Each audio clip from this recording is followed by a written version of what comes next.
one building. Wow. Furniture. Wow. Oh, I love that. I love that.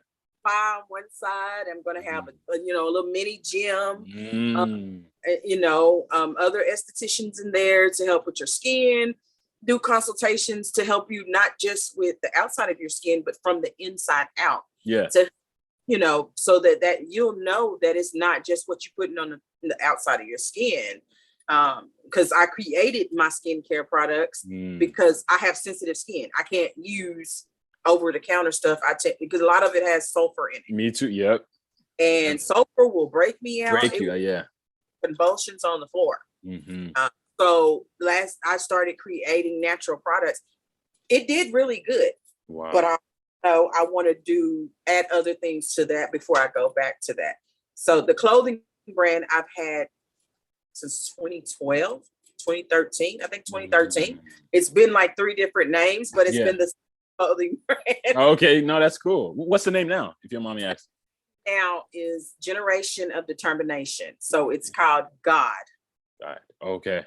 Wow. And I changed it to that because I had done a shirt series and people really liked it and they really was stuff. And I'm like, I'm just going to change it to that. Yeah. It was originally God Drip Apparel.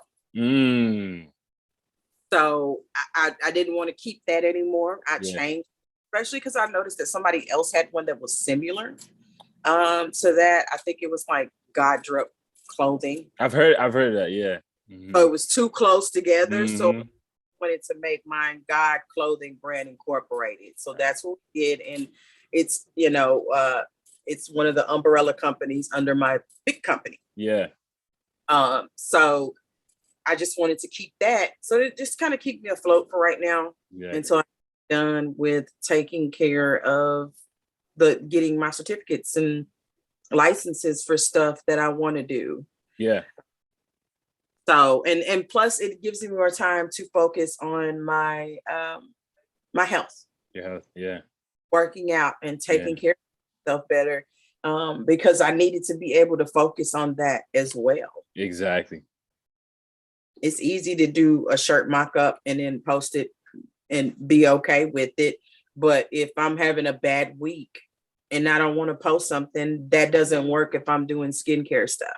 Yeah. As orders coming in and I got people are commenting and asking me, about ingredients in my products and I have to respond. I didn't have just mentally, I wasn't there with that anymore. Right. So instead of letting my company just die off, I'd rather hold for a little bit. Yeah. And then come back to it. Now I still have my few customers that if they ask for something, I'll make you set you up an invoice for it. I'll do it for my family. Right. I still make our stuff here at the house. But that's about it. Yeah. I don't want to do anything else right now. And I don't want to tarnish Honey Genetics in trying to take care of my mental health. Let me ask you this. This is a question that I wanted to ask because I've met plenty of people who've been in similar situations in terms of abuse. Abuse with their significant other. And when it came to that, it always came also to weight gain. A lot of them would gain weight because of the fact of, like you said, that aspect of negative abuse or negative vibes being put on them to where they're not inspired. And it's almost as if that person is just trying to beat them down to the point to where they just don't even see who they are or how beautiful they really are. What would you say to someone that's in that situation? What would you say in terms of them getting out of it?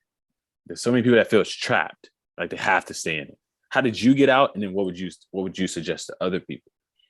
I got out probably about 2 or 3 months after she had initially broken my ribs. And I ended up waiting until she left for work, called my mom, told my mom, I'm leaving. And nobody knew that I had been abused. Like, literally nobody knew but my daughter and my cousin. Like, my mom did not know, and she's not going to know till she watches this video on YouTube. I'm sorry, Mama. I'm sorry. Look, don't come for me. I didn't know.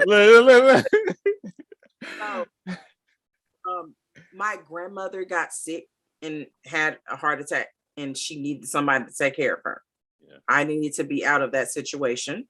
And no matter where my grandmother lived, I always had a room in her house. Literally, she's always had a 3-bedroom, 2-bath house. And I've always had my own room set up with a bed. Nice. So I went down there and stayed with my grandmother and took care of her. And that's how I got away from her. It was hard. Like, I literally, this is what people don't tell you when they are a domestic violence victim. I literally felt the emotion and the ripple of leaving her. I felt it physically.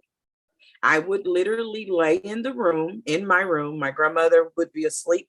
I would put my face in the pillow and I would scream and cry for hours because physically I wanted to be back to that. And mentally, I knew I couldn't because I knew what would happen if I went back. So it was like I was fighting myself, but physically it hurt.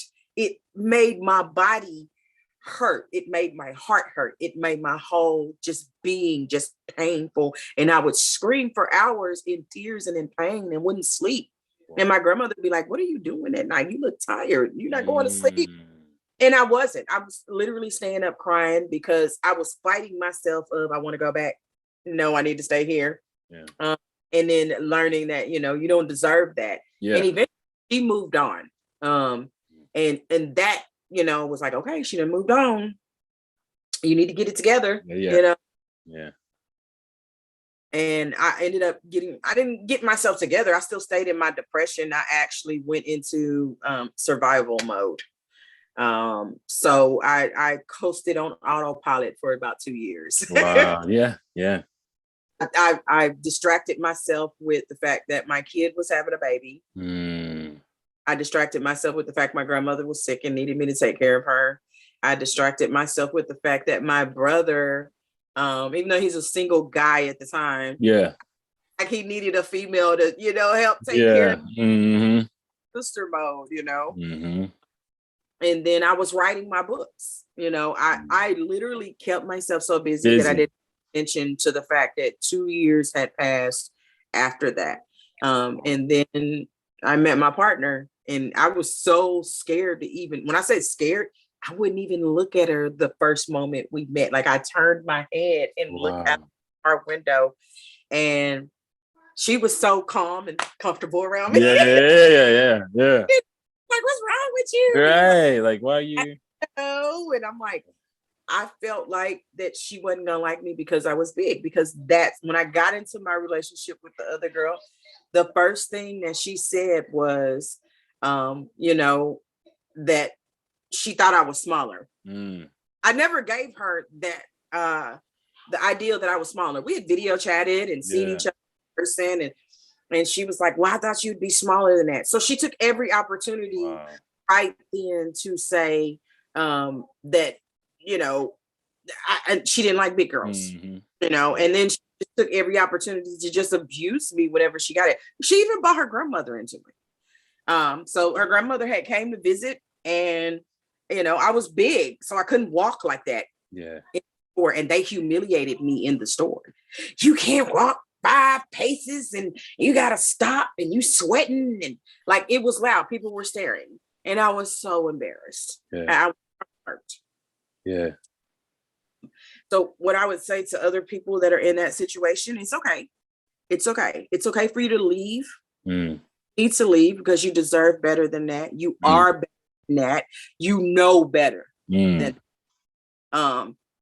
so be better. Yeah. I'm not saying that in a forceful way or a hateful way, but you have to be better. You have to understand that you deserve better, and you have to go get it. And you have to understand that abusers are narcissistic. So they are going to talk, they're going to beg, they're going to plead, they're going to buy you flowers, manipulate you. And when all of that doesn't work, they're going to guilt you. And when that doesn't work, then they're going to start with more violence again. It doesn't stop if you go back. It keeps going, and it becomes a cycle. So then you go into honeymoon phase, and then, you got pleading and begging phase, and then you got stalker phase, and then phase again. And guess what happens? That's going to start all over again once they hit you and scare you, until they get to a point where they feel like they don't have to give you the honeymoon phase. So leave. There are, domestic violence homes and places. I've helped quite a few domestic violence victims. Wow. So there are people and places out there that want to help you. There are people and places out there that will help you. If you have love, you just have to find your people. So if you're in a situation like that, I'm your people. Yeah, exactly. So you send me a message on Facebook, on TikTok, on Instagram, and I'm always going to answer. Wow. I'm always going to listen. And I'm always going to tell you that you're beautiful and I love you. So if you're in a situation like that and you feel like don't nobody care, nobody loves me, don't nobody want to help me, I love you. I want to help you. I'm listening. I don't care if you call me, you just need to cry. Calling, you just need to scream on the phone. Then I'm gonna sit there and I'm gonna listen to you scream. Sit there and I'm gonna listen to you cry. I'm one of those people that not everything requires you to say something. Yeah, sometimes. Me too. Yeah. They just sit with them. Yeah, exactly. I needed somebody to sit with me, and I didn't have anybody to sit with me. I had to sit with myself and sit in my pain by myself. And it wasn't healthy. It made way for other destructive behavior, which was my eating. Yeah. It was not taking care of myself. It was drugs. It was it was allowing people to other people to bring me down or do something to hurt me or say stuff to me that was out of line. And that stemmed from somebody beating me down. Yeah. That stemmed from somebody, abuser starts verbally. Yeah. They start verbally. They don't ever start physically. They always start with something like, you shouldn't wear that. You look like a slut. I like the way you look in that. Yeah. That doesn't right on you. And then it progresses to, you can't wear that. I don't want you talking to them. Then it progresses to maybe a push, or maybe mine was a smack upside the head, and it was light at first. And then it got worse to where it was, full blown kicking in the ribs. It was punching. It was choking. And she was smaller than me. Oh man, yeah. Don't you just hate those ones, right? She was smaller than me. But even so, yeah. Because she started with me psychologically. Yeah, psychologically. Everything started mental. And that's how an abuser starts. They start mentally. And if you don't pay attention to it, by the time you look up, it's 6 months and you get slapped in the face. Because I knew her for years before I ever even dated. I knew her for years. Wow. I didn't know she was like this. Oh, whoa. Well, I'm sorry. I'm sorry. I got to go back a little bit. This was your friend. This was a friend. This was a friend that turned into a girlfriend. A girlfriend. And I did not know she was. I knew she went through a lot of women, but she was the cute light skin. So I figured a player. Right. Think that it was something else going on. We were talking about us being in a relationship, and we ended up in a relationship, and then she changed. She wasn't a friend anymore. She wasn't supportive anymore of anything that I done. I couldn't leave the house. Like, she would leave, go to work, wouldn't come home after work, and be out in the streets, but I couldn't go outside. And then what made it worse is that after we broke up, I moved back to Dallas. I ended up back in the exact apartment that she abused me in. And no, I couldn't get an apartment. I couldn't find an apartment anywhere else. So I went back to the apartment complex thinking they would put me in, maybe a different apartment. Yeah. They put me in the exact same one. Knowing the situation? They knew the situation before that. She was gone. She had moved out and been moved out. And I ended up in that apartment. And then I met my new partner and she ended up, in that apartment. Oh, wow. So when it was time for me to move again, I cried because I was like, this is my apartment. She was like, no, it's not. This is where you got hurt. This is where all your pain is. And she literally moved me out by her. Like, she moved beds, everything by herself. She wouldn't let me move anything because she wanted me out of that situation. And I sat at the sink and I cried. I stood in the spot where she kicked me in my stomach and broke my ribs. I stood at the spot by the sink and I cried there because it was a release. It was healing, Yeah.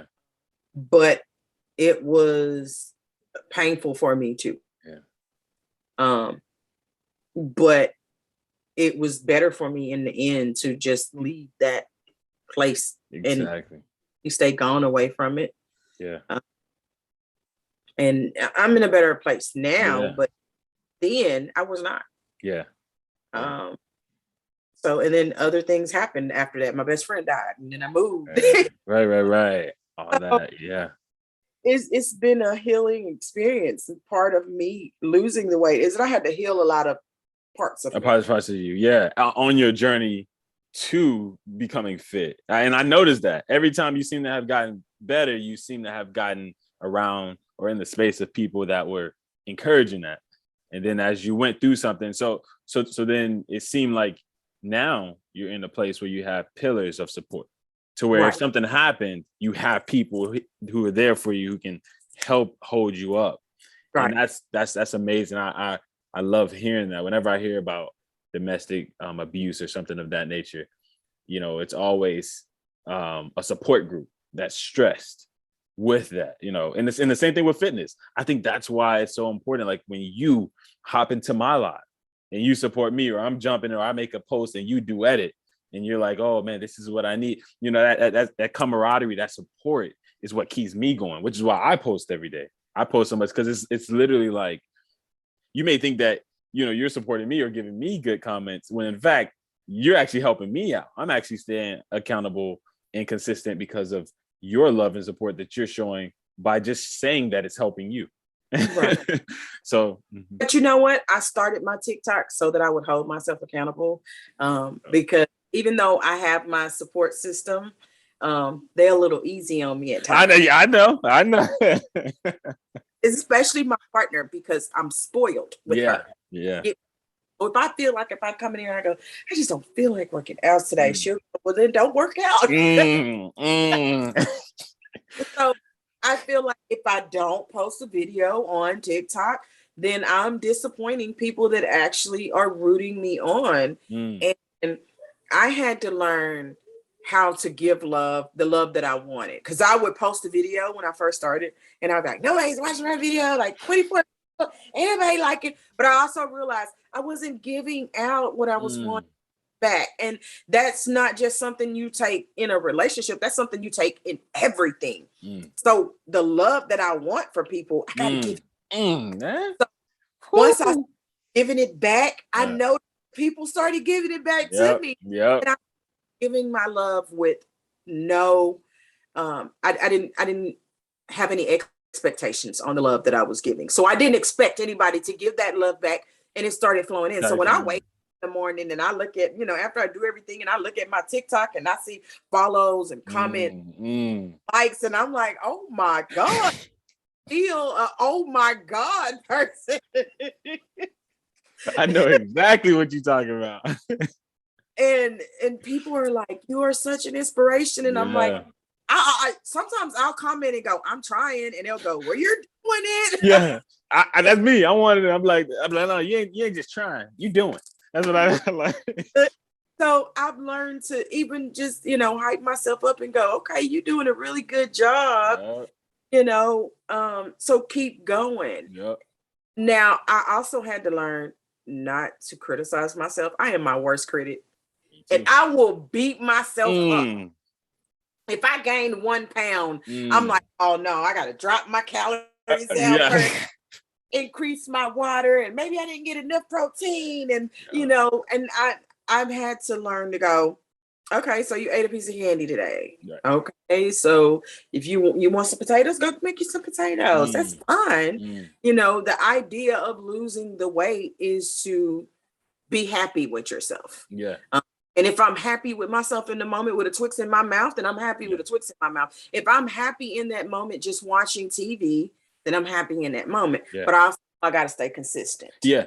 Yeah. And that happiness helps. Right. Happiness helps stay consistent. Yeah.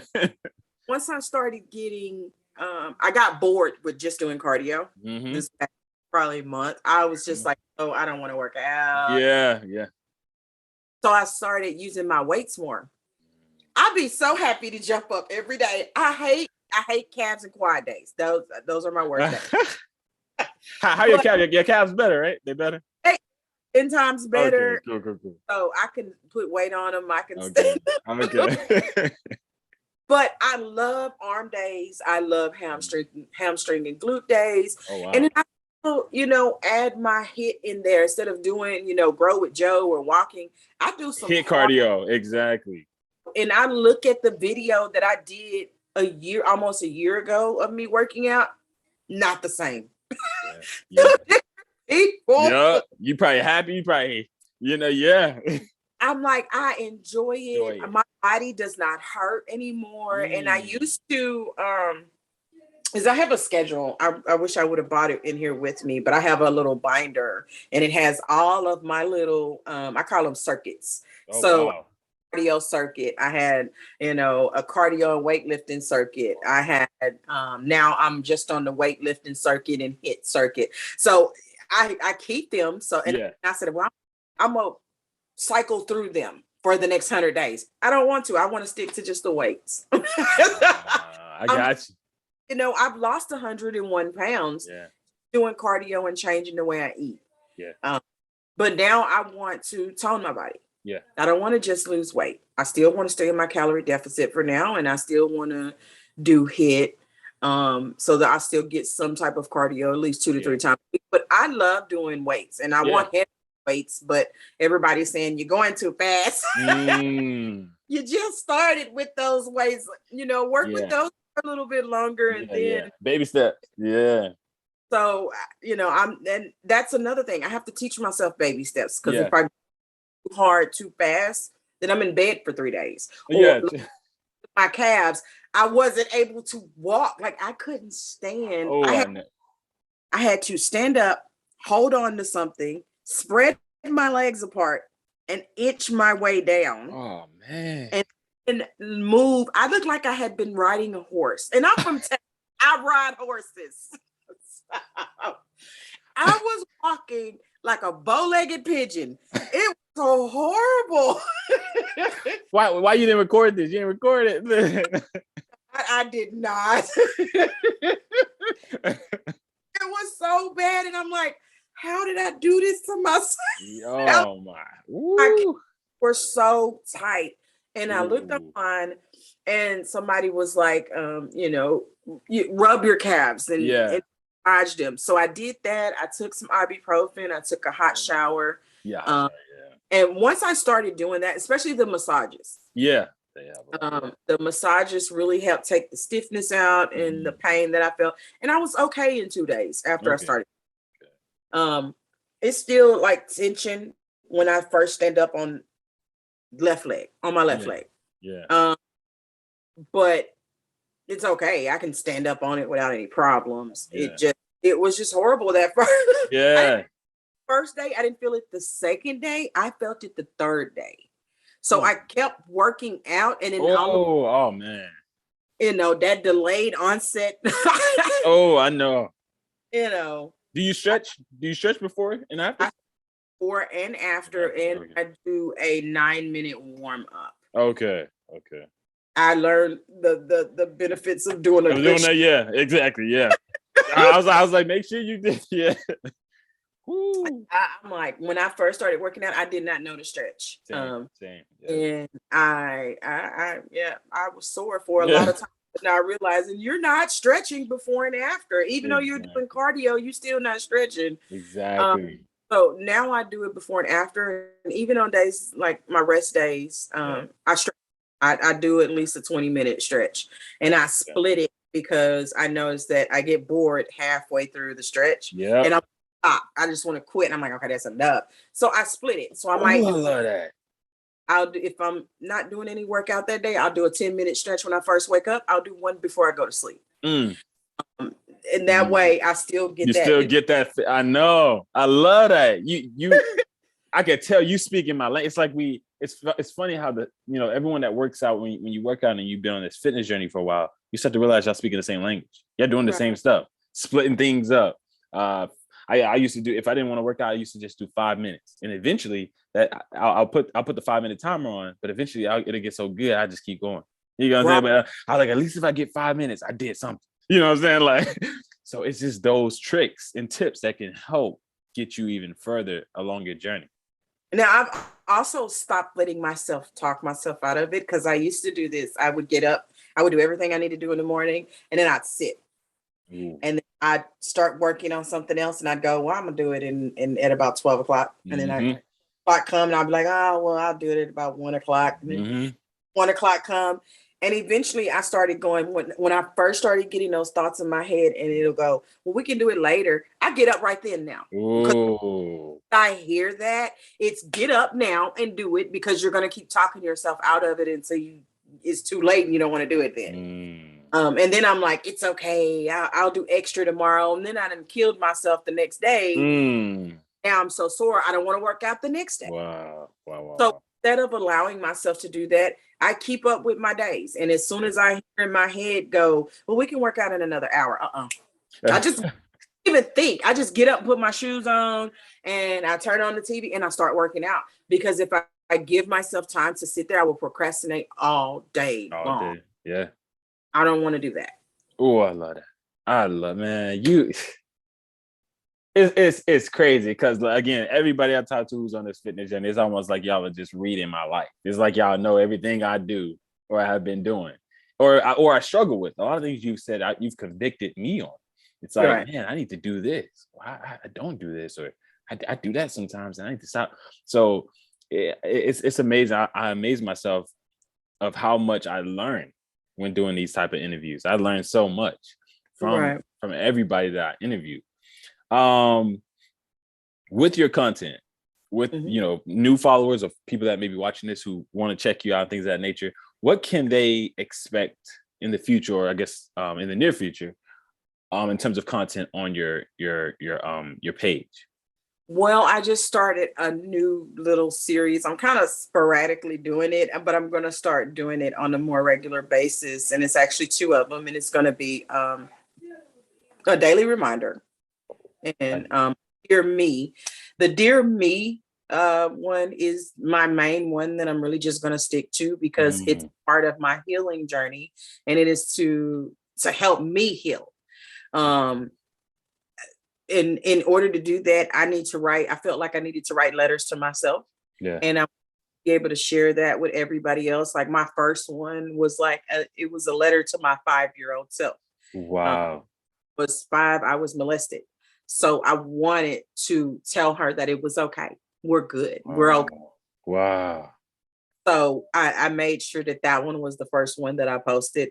And then if I feel like I'm having a bad day, or I'm going through a bad time, I make sure I post one of myself, and people will notice it because it's pink and it has the little rotating. So I'm going to make that into a whole little series of just different love letters, or letters itself to myself, and talking to myself. But I noticed that the first one had a lot of people comment, and they were, God, me, they related to that. Oh, that's beautiful. So I want to put the more videos like that out. Becoming more, it's going to be more workout videos. I'm going to try to start posting certain recipes that I do, because people me about certain recipes. I take a lot of recipes that I find online or on TikTok. I put my own little twist on it. Yeah. I love to cook. I'm a cooker. I'm from Texas, so we Ooh, cook. oh yeah, I already know. I already know them steaks and neck bones. I already know, man. So what I want to do is, maybe put some of my recipes out there, and then Nice. I am going to be sharing more of my poetry. Woo! This is Okay. definitely out of my comfort zone because I am not used to actually putting my voice to my poetry. I'm used to just writing it, putting it out there. It's beautiful, by the way. It's beautiful. I've heard it. Beautiful voice with the way. Yeah. Beautiful. The song that you heard, I did that 5-6 years ago. Wow. And the young man that I did it with, his name is Dom. He goes by Little One. And he's and it is actually a song about him becoming trans. And I literally broke him for the song. Gotcha. Wow.